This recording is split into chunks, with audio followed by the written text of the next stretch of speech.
നല്ല രീതിയിൽ ആർ.എൻ.ബി മ്യൂസിക് കയറി വന്നു. ആർ.എൻ.ബി മ്യൂസിക് കയറി വന്ന സമയത്ത് ബ്ലാക്സിന് ആക്ച്വലി അവർക്ക് ഒരു വില കിട്ടി തുടങ്ങി സൊസൈറ്റിയിൽ. അപ്പോൾ ആ ഒരു ഇതിൽ ഇങ്ങനെ പോയിക്കൊണ്ടിരുന്ന സമയത്താണ് ഈ പറയുന്ന വൈറ്റ്സിന് ഇത് പിടിക്കാതെ വന്നു. വൈറ്റ്സ് എന്നാ ചെയ്യുന്നത് വെച്ച് കഴിഞ്ഞാൽ ഈ ആർ.ആൻഡ്.ബിനെ അവന്മാർ മറ്റേ നേരെ തിരിച്ച് വേറെ ഐറ്റം ആക്കി. ആർ ആക്കി. ആർ എന്ന് പറഞ്ഞാൽ റോക്ക് ആൻഡ് റോൾ ഉണ്ടാക്കി.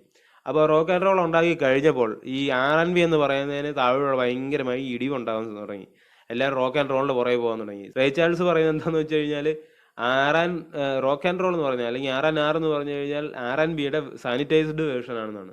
അപ്പൊ അങ്ങനെ അവർ റോക്ക് ആൻഡ് റോൾ ഇറക്കി. ഇപ്പൊ ആർ.എൻ.ബിയിൽ ഉണ്ടായിരുന്ന സെയിം പാട്ടുകളുടെ സെയിം സാധനം തന്നെ എടുത്തിട്ട് പേര് പോലും അതേപടി സാധനം എടുത്തിട്ട് അവന്മാർക്ക് മാറ്റേണ്ട സാധനങ്ങൾ മാത്രം വാക്കുകൾ മാത്രം മാറ്റിയിട്ട് അവന്മാര് പാട്ടുകൾ ഇറക്കി തുടങ്ങി. അപ്പോൾ അതിറങ്ങി, അത് ഭയങ്കരമായി ഹിറ്റായി.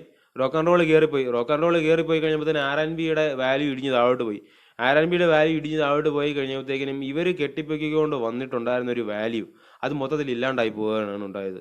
അങ്ങനെ അവിടെ പിന്നെ വീണ്ടും സ്ലേവറി ഭയങ്കരമായിട്ട് കൂടുകയും റേ ചാൾസ് ഒക്കെ ജയിലിൽ പോയി. റേ ചാൾസ് ഒക്കെ ഇതിൻ്റെ ഇടയ്ക്ക് വെച്ച് ഡ്രഗ് അഡിക്റ്റ് ആയി. പുള്ളിനെയൊക്കെ ജയിലിൽ പിടിച്ചുകൊണ്ട് പുള്ളിനെ കൊണ്ടുപോയി.